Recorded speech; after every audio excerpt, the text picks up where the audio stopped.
4 ಗಂಟೆಗೆ ಆಗಬೇಕಾಗಿದ್ದ ಅಲಾರಾಮ್ ಇನ್ನೂ ಆಗಲಿಲ್ವಲ್ಲ ಅಂತ ಇದ್ದು ಟೈಮ್ ನೋಡಿದ್ರೆ 3:30 ಆಗಿತ್ತು.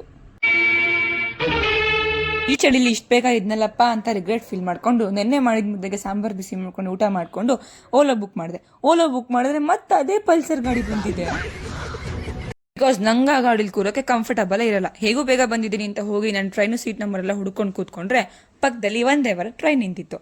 ನೋಡೋಕೆ ಖುಷಿಯಾಗಿ ವಿಂಡೋ ಓಪನ್ ಮಾಡಿದ್ರೆ ಮತ್ತೆ ಆ ಸ್ಮೆಲ್ಲಿಗೆ ವಿಂಡೋನ ಯಾವತ್ತೂ ಓಪನ್ ಮಾಡಲೇಬಾರ್ದು ಅನ್ನೋ ಅಷ್ಟು ಗಲೀಜ್ ಅನ್ನಿಸ್ಬಿಡ್ತು. ಇವರಿಬ್ರು ಮಾಡ್ತಾ ಇದ್ದಿದ್ದು ಗಾಸಿಪ್ನ ಕೇಳಿಸ್ಕೊಂಡು ಅಕ್ಕಪಕ್ಕ ಯಾರೂ ಇಲ್ಲ, ಹೇಗೂ ಒಬ್ಳೆ ಕೂತಿದ್ದೀನಿ ಅಂತ ಖುಷಿಲಿದ್ದೆ. ದೇವರಿಗೆ ನನ್ನ ಖುಷಿನ ತುಂಬಾ ಟೈಮ್ ಬಿಡೋದಕ್ಕೆ ಇಷ್ಟ ಇಲ್ಲ ಅನ್ಸುತ್ತೆ. ಅಕ್ಕಪಕ್ಕನೂ ಬಂದು ಫಿಲ್ ಆದ್ರು.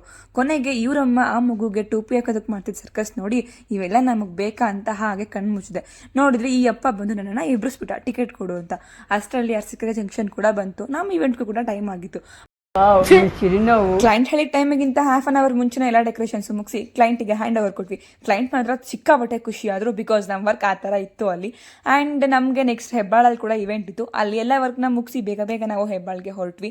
ಆ್ಯಂಡ್ ಬ್ಯಾಂಗ್ಳೂರ್ಗೆ ಬರೋದಾರಲ್ಲಿ ಸಿಕ್ಕಾಬಟ್ಟೆ ಅವಂತರ ಆಯಿತು. ಅದ್ರ ಬಗ್ಗೆ ನಾನು ನಿಮಗೆ ನೆಕ್ಸ್ಟ್ ವ್ಲಾಗಲ್ಲಿ ಹೇಳ್ತೀನಿ. ಅಲ್ಲಿ ತನಕ ಈ ವಿಡಿಯೋನ ಲೈಕ್, ಶೇರ್, ಸಬ್ಸ್ಕ್ರೈಬ್ ಆ್ಯಂಡ್ ಕಾಮೆಂಟ್ನ ಮಾಡಿ ಆ್ಯಂಡ್ ನಮಗೂ ಕೂಡ ಸಪೋರ್ಟ್ ಮಾಡಿ ಅಂತ ಹೇಳ್ತಾ ಥ್ಯಾಂಕ್ ಯು, ಬಾಯ್.